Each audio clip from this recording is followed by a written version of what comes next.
Hello friends, basic learning channel पे आपका स्वागत है। दोस्तों, अब से हम ये किताब भी शुरू कर देते हैं। सीक्वेंस में सारा किताब चलेगा तो धीरे धीरे दोस्तों हम सारी किताबें को ख़त्म कर पाएंगे और फिर उसके क्वेश्चंस आंसर पे आएंगे। उसके बाद फिर मैं आपको बोर्ड्स पे भी पढ़ाऊंगी। उसके बाद पीपीटी भी प्रोवाइड कराया जाएगा, पीडीएफ भी दिया जाएगा। तो दोस्तों, आज से हम ये किताब शुरू करते हैं, आधुनिक हिंदी व्याकरण और रचना, जो डॉक्टर वासुदेव नंदन प्रसाद जी का लिखा हुआ किताब है। दोस्तों, ये बहुत अच्छी किताब है, ग्रामर के लिए बहुत बेसिक्स बुक है। और क्योंकि बेसिक्स हम लोग बात कर रहे हैं, बेसिक्स, तो इसीलिए मैंने ये किताब शुरू की, ताकि बेसिक्स चीज़ें पहले क्लियर हो हमारी। तो आज शुरुआत से पढ़ते हैं दोस्तों, हिंदी भाषा। तो दोस्तों, लिखा हुआ है, हेडलाइंस है हिंदी भाषा के स्वरूप।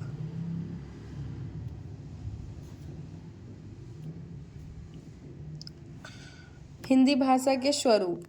सबसे पहले जो ऊपर का हेडलाइन है दोस्तों, उसमें लिखा हुआ है भाषा के स्वरूप, हिंदी भाषा की उत्पत्ति, हिंदी भाषा का संक्षिप्त परिचय, हिंदी का क्षेत्र, हिंदी का महत्व, हिंदी की विशेषताएं। तो सामान्यतः भाषा की परिभाषा देखते हैं। सामान्यतः भाषा मनुष्य की सार्थक व्यक्त वाणी को कहते हैं। सार्थक व्यक्त वाणी मैं बार बार कहती हूँ, जिसका कोई सही अर्थ हो उसी को बोलते हैं दोस्तों। भाषा शब्द संस्कृत के भाष धातु से बना है। तो जैसे ही पूछा जाएगा भाषा शब्द किस चीज से बना है, तो संस्कृत के भाष धातु से भाषा शब्द बना है। माफ करिएगा दोस्तों। इसका अर्थ है वाणी को व्यक्त करना। इसके द्वारा मनुष्य के भावों, विचारों और भावनाओं को व्यक्त किया जाता है। भाषा की परिभाषा देना एक कठिन कार्य है, फिर भी भाषा वैज्ञानिकों ने इसकी अनेक परिभाषाएं दी है, किंतु ये परिभाषाएं पूर्ण नहीं है। हर में कुछ न कुछ त्रुटि पाई जाती है।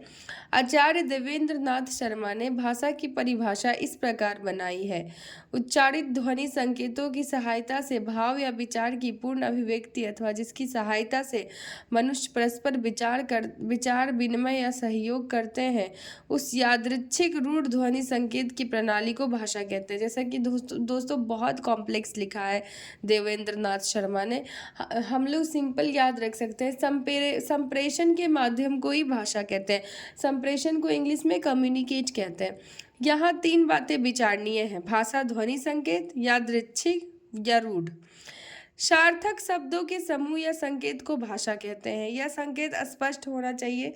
मनुष्य के जटिल मनोभाव को भाषा व्यक्त करती है, किंतु केवल संकेत भाषा नहीं। रेलगाड़ी के गार्ड हरी झंडी दिखाकर यह भाव व्यक्त करता है कि गाड़ी अब खुलने वाली है, किंतु भाषा में इस प्रकार के संकेत का महत्व नहीं है।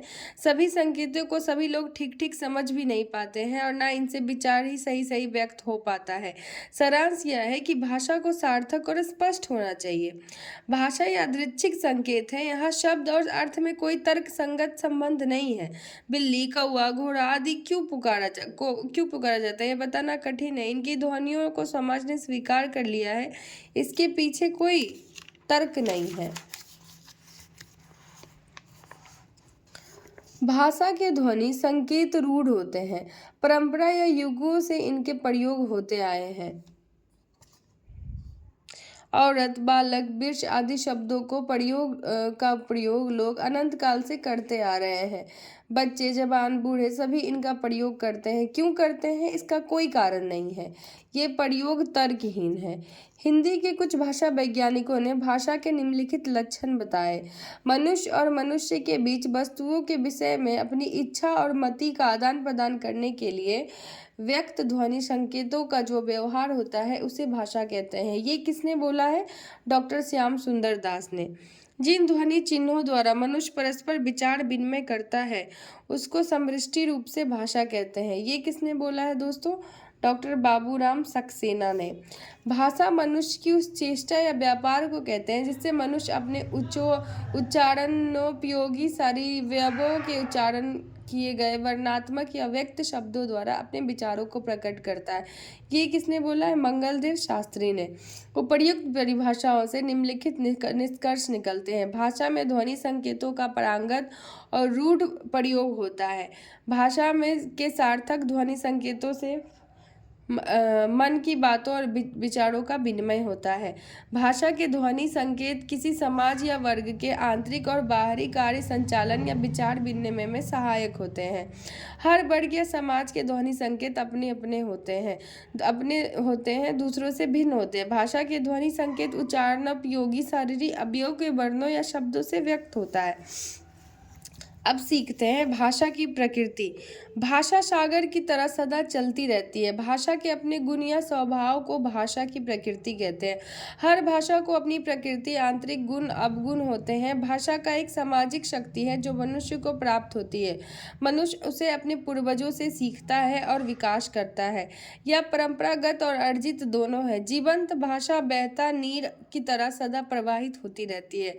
भाषा के दो रूप हैं, कथित और लिखित। कथित का मतलब जो कहते हैं, लिखित का मतलब जो हम लिख कर करते हैं।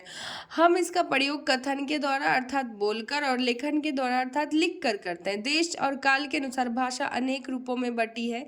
यही कारण है कि संसार में अनेक भाषाएं प्रचलित हैं। भाषा वाक्यों से बनती है। वाक्य शुद्ध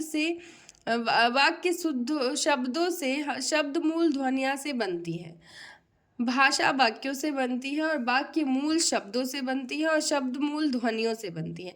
इस तरह वाक्य, शब्द और मूल ध्वनियाँ ही भाषा के अंग हैं। दोस्तों, जब भी आपसे पूछा जाएगा कि भाषा के अंग कौन कौन से हैं, तो वाक्य, शब्द और मूल ध्वनियाँ, व्याकरण में इन्हीं के अंग प्रत्यंगों और अध्ययन का विवेचन होता है और व्याकरण भाषा पे आश्रित होता है। अब नेक्स्ट वीडियो में हम दूसरा पढ़ेंगे। Thank you.